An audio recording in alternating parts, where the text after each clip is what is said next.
مفتی صاحب، بہت اہم مسئلہ ہے، بڑا اہم سوال ہے کہ وہ کون سی کوتاہیاں ہیں جن کی وجہ سے غسل کرنے کے باوجود آدمی ناپاک رہتا ہے۔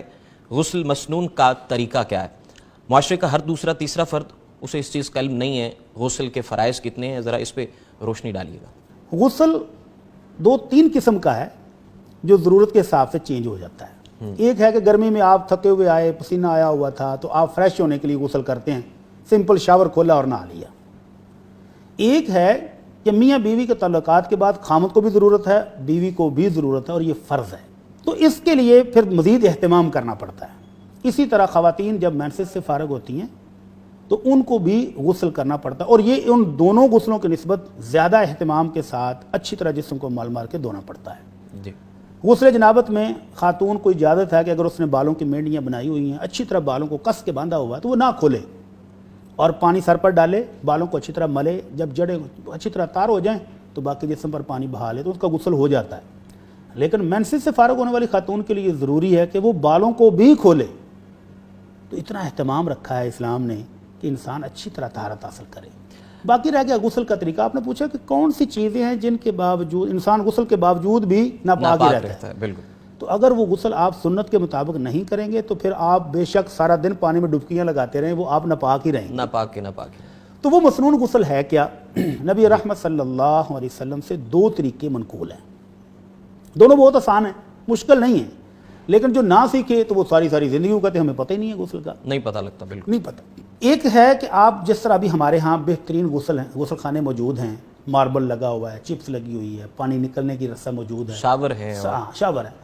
تو اگر اس طرح کا واش روم ہے تو اس کے لیے ایک سمپل طریقہ یہ ہے کہ نبی کریم صلی اللہ علیہ وسلم جب غسل کرنے لگتے تو سب سے پہلے اپنے دونوں ہاتھ دھوتے۔ پانی ٹپ میں ہوتا تھا نا یا بالٹی وغیرہ میں، تو سب سے پہلے اپنے ہاتھ دھوتے تاکہ پانی کے اندر ہاتھ ڈالنے سے پانی خراب نہ ہو۔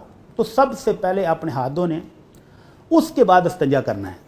اگر میاں بیوی کی ہم بستری ہوئی ہے تو اس کے بعد بھی استنجا کی ضرورت ہے، اگر ویسے قضائے حاجت سے فارغ ہوا تو بھی استنجا کی ضرورت ہے، تو استنجا کر لے اچھی طرح۔ اور اس کے بعد اللہ کے رسول صلی اللہ علیہ وسلم کا طریقہ تھا کہ آپ وضو کرتے تھے جس طرح کے نماز کا وضو ہے۔ وہ تو ہم سب کو پتہ ہے، ماشاءاللہ جو نماز پڑھتے ہیں سب کو پتہ ہے کہ سب سے پہلے دونوں ہاتھ 3 مرتبہ دھوئے اور اچھی طرح دھوئے، اور یہ ایسے انگلیوں کا خلال بھی کیا تاکہ یہ جوڑ کو خشک نہ رہ جائے، خشک نہ رہے، بالکل۔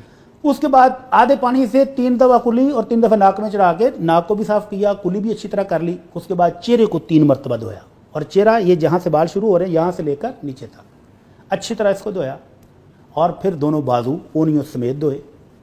پھر سر کا مسح کرنا ہے کہ دونوں ہاتھوں کو آپ جہاں سے بال شروع ہو رہے ہیں یہاں سے شروع کریں گے اور پیچھے تک لے جائیں گے اور پیچھے سے واپس لائیں گے، اور پھر یہ انگلی کے ساتھ کانوں کے اندر والا حصہ اور انگوٹھا کانوں کے باہر پھیریں گے تو یہ کانوں کا بھی مسح ہو گیا۔ اس کے بعد دونوں پاؤں دھوئیں گے۔ تو یہ مکمل وضو ہو گیا غسل سے پہلے۔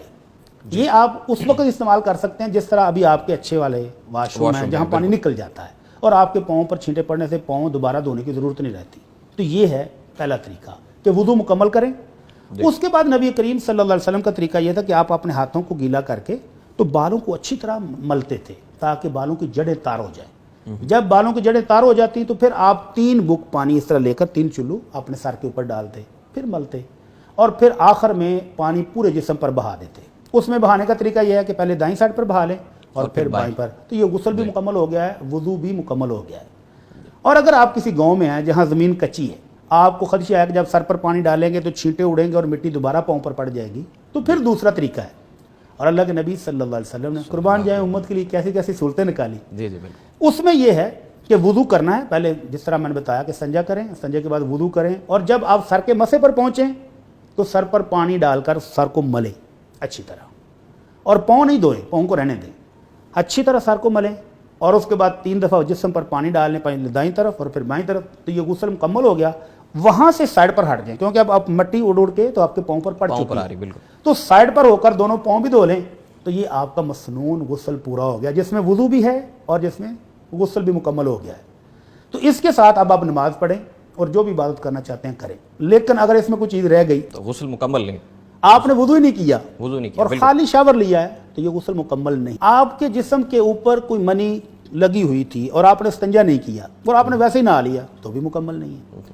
اور ایک صورت اور بھی ہے کہ آپ نے وضو مکمل کر لیا ہے اور اس کے اوپر جسم پر پانی بھی ڈال لیا ہے، اور اس کے بعد آپ نے صابن لگایا